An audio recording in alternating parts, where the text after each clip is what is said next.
تو آج ہم تاریخ کے ایک ایسے شخص پر بات کر رہے ہیں جس کا نام سنتے ہی تباہی اور ظلم ذہن میں آتا ہے، ایڈولف ہٹلر۔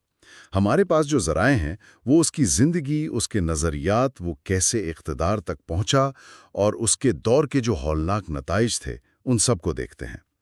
اس گہری بات چیت کا مقصد ہے کہ ان ذرائع سے اہم باتیں نکالیں تاکہ وہ پیچیدہ شخصیت اور اس کے دور کو سمجھنے میں کچھ مدد ملے۔ تو چلیں شروع سے شروع کرتے ہیں، ہٹلر کی جوانی سے، جب وہ ایک آرٹسٹ بننا چاہتا تھا۔ ہٹلر 1889 میں آسٹریا میں پیدا ہوا۔ والد کے بارے میں کہتے ہیں سخت تھے، والدہ مہربان، پڑھائی میں کچھ خاص نہیں تھا۔ 16 سال کی عمر میں اسکول چھوڑ دیا، پھر وینا چلا گیا آرٹسٹ بننے کا خواب لے کر، لیکن وہاں اکیڈمی آف فائن آرٹس نے 2 بار اسے رد کر دیا۔ غربت اور مایوسی میں گزارے، وہیں اس کی سوچ بہت شدت اختیار کر گئی۔ یہیں اس نے وہ سخت قسم کی یہود دشمنی، جرمن قوم پرستی اور یہ نسلی برتری والے نظریات اپنائے۔ وہ سمجھنے لگا کہ جرمن قوم ہی سب سے اعلیٰ ہے۔ پھر 1913 میں وہ میونک چلا گیا۔ پہلی جنگ عظیم ہوئی تو جرمن فوج میں چلا گیا۔ ہاں، اور لڑا بھی۔ بہادری پر اسے وہ آئرن کراس بھی ملا تھا۔ لیکن جنگ میں جرمنی ہار گیا، اور پھر ورسائی معاہدہ، اس کی شرطوں نے اسے شدید غصہ دلایا، ہے نا؟ بالکل۔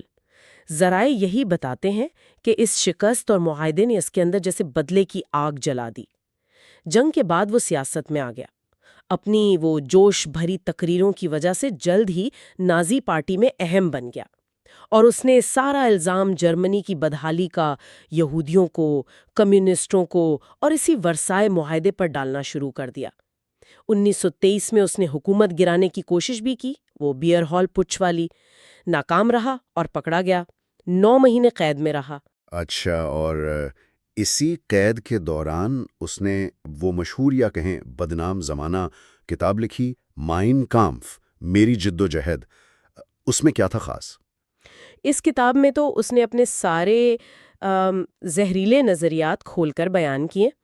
آریائی نسل کی برتری، یہودیوں سے شدید نفرت، کمیونزم سے نفرت، اور وہ لیبنس روم کا نظریہ، یعنی مشرقی یورپ پر قبضہ کر کے جرمنوں کے لیے رہنے کی جگہ بنانا۔ ساتھ ہی ایک مطلق العنان حکمران یعنی فیورر کا تصور بھی دیا۔ رہائی کے بعد پھر اس نے راستہ بدلا، مطلب قانونی طریقے سے اقتدار میں آنے کی کوشش کی؟ جی، اس نے یہی حکمت عملی اپنائی، اور پھر وہ جو عالمی معاشی بحران آیا، گریٹ ڈپریشن، ہاں، 1930 کی دہائی والا، اس نے جرمنی کو بہت بری طرح ہٹ کیا۔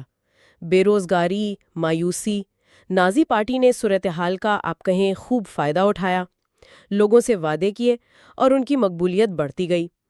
اسی لہر پہ سوار ہو کر 1933 میں صدر ہانڈنبرگ نے اسے چانسلر بنا دیا۔ چانسلر بنتے ہی اس نے کیا کیا؟ فوراً طاقت اپنے ہاتھ میں لینا شروع کر دی؟ بالکل، تیزی سے۔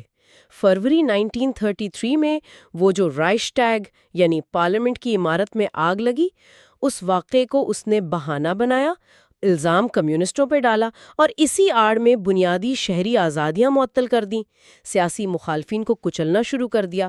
پھر مارچ میں وہ انیبلنگ ایکٹ پاس کروا لیا، جس نے اسے لامحدود اختیارات دے دیے۔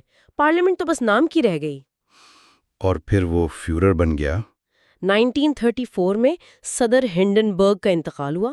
اس کے بعد ہٹلر نے چانسلر اور صدر کے عہدے دونوں اپنے نام کر لیے، خود کو فیورر und رائچسکانسلر قرار دے دیا، یعنی جرمنی کا مکمل بلا شرکت غیر آمر، اور اس کے فوراً بعد یہودیوں پر ظلم و ستم کا ایک منظم سلسلہ شروع ہو گیا۔ 1935 کے نیورمبرگ قوانین آئے، جس سے یہودیوں کی شہریت، بنیادی حقوق سب چھین لیے گئے۔ پھر 1938 میں کرسٹل ناخت، وہ ٹوٹے شیشوں کی رات، پورے جرمنی میں یہودیوں پر حملے ہوئے، ان کے گھر، دکانیں، عبادت گاہیں جلائی گئیں۔ تو ملک کے اندر تو اس نے گرفت مضبوط کر لی، باہر کیا کیا بین الاقوامی سطح پر؟ وہاں بھی اس نے جارحیت شروع کر دی۔ ورسائے معاہدے کو تو وہ پہلے ہی نہیں مانتا تھا، اس کی دھجیاں اڑائیں، فوج بڑھانی شروع کر دی۔ 1936 میں رائن لینڈ پر دوبارہ قبضہ کر لیا، جو معاہدے کے تحت غیر فوجی علاقہ تھا۔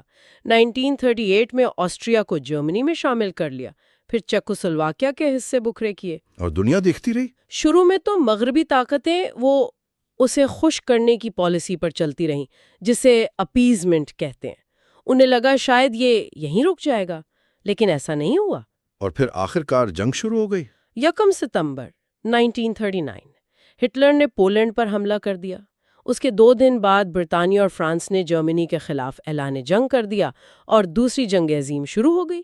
شروع میں جرمنی کو بڑی کامیابیاں ملے، وہ بلٹس کریگ یا بجلی کی سی تیزی سے حملے کی حکمت عملی۔ ہاں، فرانس، بیلجیم، ہالینڈ سب پر تیزی سے قبضہ کر لیا۔ جی، لیکن پھر 1941 میں اس نے 2 بڑی غلطیاں کیں۔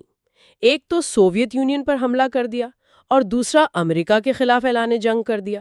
ان فیصلوں نے جنگ کا نقشہ ہی بدل دیا۔ اور پھر اسی جنگ کے دوران وہ ہولوکاسٹ، تاریخ کا وہ سیاہ ترین باب۔ جی، ہٹلر کی حکومت نے، نازیوں نے ایک انتہائی منظم اور شفاقانہ طریقے سے تقریباً 60 لاکھ یہودیوں کو قتل کیا۔ انہیں گیس چیمبروں میں مارا گیا، قتل گاہوں میں، جبری مشقت کے کیمپوں میں، بھوک اور بیماری سے مرنے دیا گیا۔ اور صرف یہودی نہیں، لاکھوں دوسرے لوگ بھی، رومانی لوگ، معذور افراد،